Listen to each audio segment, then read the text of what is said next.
सफलतार सहित सप्तम वर्ष पूरण कर अष्टम वर्ष में पाद देछि ओडिशार अग्रणी घरोई चैनल एमबीसी टीवी।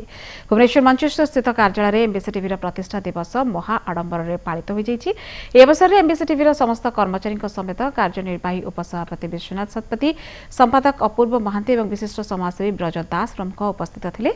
विगत 8 वर्ष मध्य एमबीसी टीवी निजर दर्शकीय आदृति लाभ करने सहित दर्शक मानकर अजस्र स्नेह श्रद्धा साउंटिछि।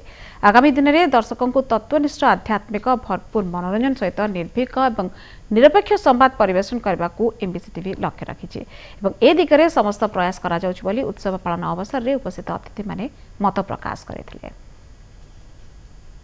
यदाच्युतम कथालाप रसपीयूष वर्जितम तदिनं दुर्दिनम या मेघाच्छन्न दुर्दिनम।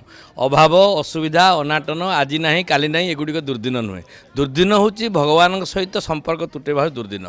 जेहेतु भगवान सहित मोर जगन्नाथ सहित प्रत्येक संपर्क आमपाई सबुदिन सुदिन। आम जेबेठू आसीचु एमबीसी सुदिन आरंभ होती आगु को सुदिन माड़ी चलो ए सन्देह ना। जय Jagannath. MBC TV infotainment channel हेले आम उभय न्यूज खबर एवं मनोरंजन ये दुईटी जाक क्षेत्र में आम सफलता हासिल कर आसीचु।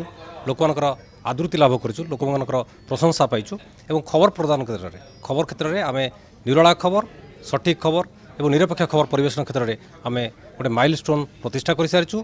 आमर व्यूअर्स आमर दर्शक जो मैंने से आमर प्रशंसक से मूल्यांकन कर आम केते निरपेक्ष भाव में खबर परिवेशन करूँ। आगू को आम धारा अब्याहत रहिबो।